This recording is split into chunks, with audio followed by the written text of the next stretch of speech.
Well, happy Easter season, everybody. I am so delighted that you are all here with us. And Pastor Ben is out just for a moment. He'll be back on Thursday, but just taking a little bit of time. And yeah, it should be a great trip for him. But we had a wonderful week last week. We're going through our mission statement once again here at CLC. We are real people. We have an inclusive God. We celebrate radical grace. We live by inspired growth. And so each one of those, what that offers in the world, and offering that kind of hope in the world around us, I think that is such a gift to be able to share as well. So I guess we here in the office, Pastor Ben was out, but we had a few people who were on the cruise. They were back. So Phil's back here with us. And I'm back here with you too. I guess I was out last Thursday.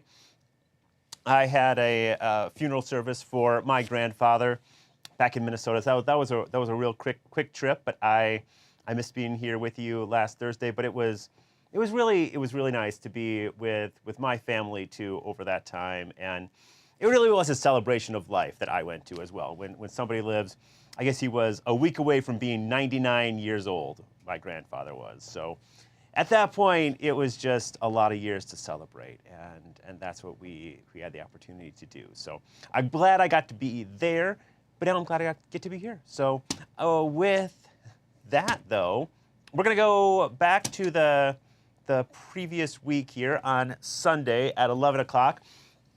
We had a new song that I'd never heard this song before, and Jessica Ranskell sang it for us. And Jessica's always wonderful, and love hearing from her. But we're gonna go back to this song, and I don't know, just kind of soak it in and take some of the insights from this musical piece that she shared with me for the first time, and maybe with some of you as well. So why don't we turn to that now?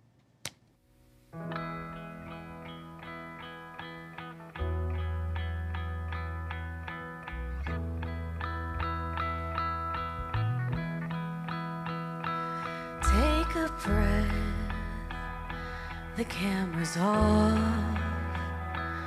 You don't have to hide the fact we're all messed up. I know you think one more bad move, and God will finally wash his hands of you.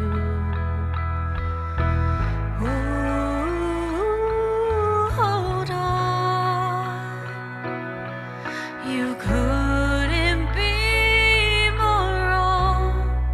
There's no such thing as too far gone with God. Nothing you can do to earn your spot. Nowhere you can go where he is not.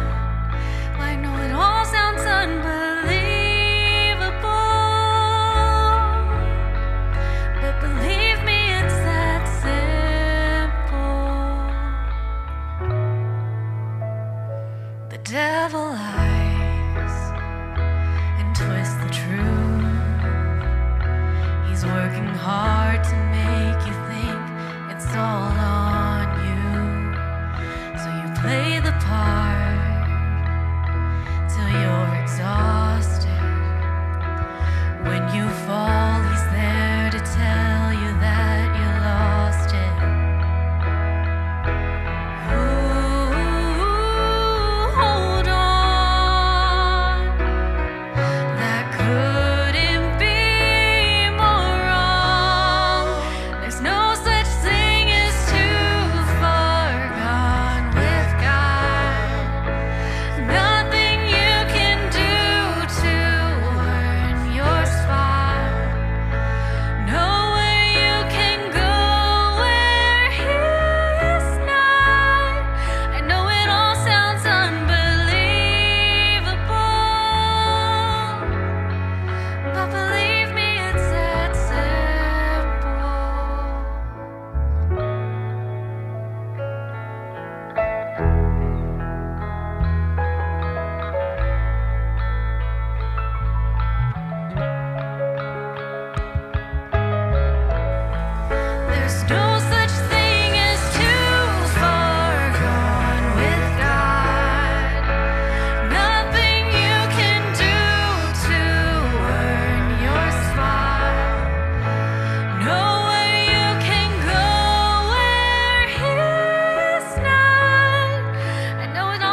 Take a breath, the camera's off.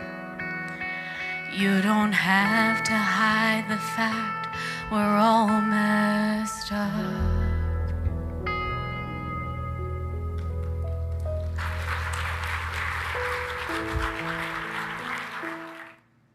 I love that song. I think it really speaks. It just the opening and closing lines. Take a breath. The camera's off, and how often we live our lives feeling like we have to perform. We have to be at a certain level. There are expectations. We have to meet all of this, and to be able to breathe in a moment and say, there is grace. And that grace is still transformative, it's still powerful, it's still working in our lives. And to be able to acknowledge that and to know that and to really breathe into that, I think is just wonderful. And so hopefully wherever you're at, if you're going through something right now where you feel like it's all too much and you're not living up to where either you've judged yourself that you should be at a certain level or other people think you should be at some level, to be able to take a breath. There's no expectations. The camera's off. Just be and live into that and recognize that God is talking about grace and holding on to that. And there are a couple stories that I want to look at. and just the first story, it's kind of two in one, but it's a story from the Old Testament in 2 Kings chapter 5, and I'm not going to read the whole thing because it's a rather long story, but it comes in two parts. The first part is about this guy named Naaman, and Naaman he was not from Israel. He was from a foreign country, Syria, and it was at the time it was one of the enemies of Israel. And Naaman was a warrior. He fought against Israel. He conquered parts of Israel. And so he was seen as this person who he would have been considered pretty far off. But Naaman was also really, really sick. He had this skin disease, and it was really terrible. And he goes everywhere looking for help, looking for somebody who would help him with this disease he has in his life. And finally, he hears from a little girl that the God in Israel would help him. The people in Israel would help him. Even though he was an enemy of Israel, and even though he had fought against Israel, he hears that there's help for him there. And he goes there, and he does not think it's simple. He's looking to the king and asking, what can I do? And he's expecting to have to climb to the top of a different mountain or to go to faraway ocean, or he's looking to make it as complicated as possible because he's there, and he really was. He was somebody who had fought against Israel. But he hears from the prophet at the time, a man named Elisha, that no, it's simple. God already loves you. God already cares for you. On your way home, just bathe in the river Jordan, right on your way, which is really just a tiny little stream. Just bathe in that water, and the grace is already there. You are going to be healed. And he almost misses it because he's so obsessed with making it harder for himself that he almost misses it. He almost just leaves in disgust.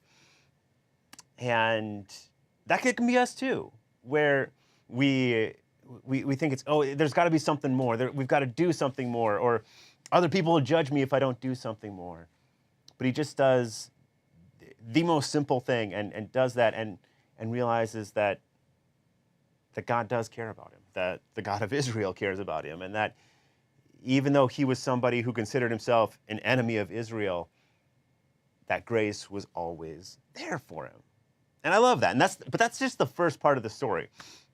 Then you go from there, and there's another part to the story, and where Naaman, who's been healed now, he's gonna bring all these treasures, and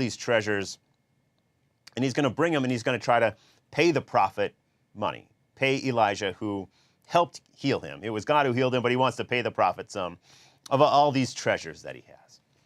And so he goes to pay the prophet, and the prophet Elisha, he says, no, you don't have to pay me. It's because it's not about that. It was never about that. It's not complicated. You're just healed because you are loved as you are. And you're going to have to just believe that, understand that. And so Naaman, still struggling to find that, walks away. But then one of the servants of the prophet, so a person from Israel, this is a guy who should have it all figured out. You know, he's from Israel. He actually works for the prophet. His name was Gazi. He's somebody who should have everything, and it should make sense for him. He says, you know what I have, it's not enough. I'm going to go run up to Naaman. And he goes up to Naaman and he says, you know, the prophet changed his mind. He's basically being a scammer right here. He's going to say, you know what, the prophet changed his mind. And if you want to just leave me with 2 trunks of clothing and a few hundred pounds of gold and a few hundred pounds of silver, that should cover it. And Naaman is happy to do that. And Gazi tries to take this money. But of course, the prophet finds out about it. And Gazi, the guy who should have had it figured out. I mean, when you look at the story, Gazi's the one who he should have known. He's lived in Israel. He's worked for the prophet. He should have known about God's grace, but he doesn't. He falls apart. And the prophet has to tell Gazi, you're the one missing the point. The guy far away, the guy who has been our enemy, he's the one who understood. And it's just this kind of a dual story, but it's all about how grace shows up in these unexpected ways. And that's going to be the same in our lives, where it's hard to let go. It's hard to take just that brief moment to breathe and recognize where is the greatest gift of life coming from? Where is that transformative power coming from? And what does that look like in our lives? And so there's that story from the Old Testament, and then just to flip and look at one other story from the New Testament. So we're going to move along kind of fast today, but there's one other story from the New Testament I want to look at, and it's from Luke chapter 10, and it's a story of Mary and Martha in the Bible. And Mary and Martha, 2 sisters, both would have been exceptional people. These 2 women, they were disciples of Jesus, which was, I mean, it was rare at that time. I mean, as far as we know, it was unheard of for rabbis in the time of Jesus to call women to be disciples. But Jesus was. He was calling these women to be disciples, and we know these 2, they were special. I mean, they were special in the world too. I mean, just the fact that Martha owned the home, that said something really special about her. And that Jesus would stay there. Jesus wanted to stay with these women. And while Jesus was there, you have Martha, who's busy working, and she is Martha is busy working, and hey, Phil over there. So while Martha was really busy working, then you had Mary, who was just sitting at Jesus' feet and listening to Jesus. And Martha can't believe that. Martha wants everybody to stop and say, hey, Mary needs to help me. Mary needs to do this.